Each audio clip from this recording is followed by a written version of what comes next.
Tumaas naman ang bilang ng mga Pilipinong naniniwalang bubuti ang kalidad ng kanilang pamumuhay sa susunod na 12 buwan, batayan sa isinagawang survey ng Social Weather Station. Yan ang ulat ni Mark Fetalco.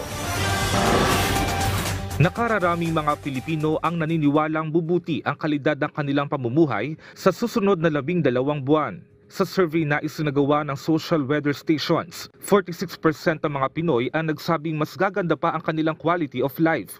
44% ang nagsabing walang magiging pagbabago sa kasalukuyan nilang sitwasyon, habang 5% ang nagsabing mas lalala pa ito. Excellent ang nakuhang Net Personal Optimism Score na 41, 3 puntos itong mas mataas kumpara sa kaparehong survey noong Marso. Ayon sa SWS, dahil ito sa pagtaas ng puntos sa Visayas at Balance Luzon, kasama ang steady score sa Metro Manila at pagbaba sa Mindanao. Isinagawa ang survey mula June 28 hanggang July 1 o bago ang ikalawang State of the Nation address ni Pangulong Ferdinand R. Marcos Jr.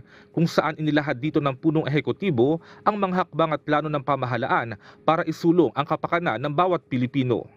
Puspusan ang ating ginagawa upang pataasin ang produksyon ng ating ekonomiya.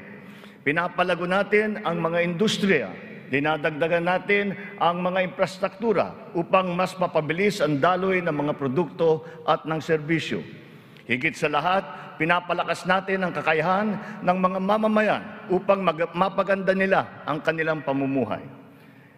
Ito ang punot dulo ng ating Philippine Development Plan. Sa ngayon, patuloy ang pag-arangkada ng iba't ibang mga programa ng pamahalaan na nakatuon sa pagpapabuti ng pamumuhay ng mga Pilipino. Kabilang na riyan ang pagpapatupad ng Walang Gutom 2027 Food Stamp Program ng DSWD, pagpapalakas sa sektor ng agrikultura para sa pagkamit ng ating inaasam na food security, at ang pambansang pabahay para sa Filipino Housing o 4PH program. Kumpiyansa ang pamahalaan na sa tulong ng mga ito at ng iba pang mga hakbang ay mababawasan ang bilang ng mga mahihirap na Pilipino. Mark Fetalco para sa Bayan.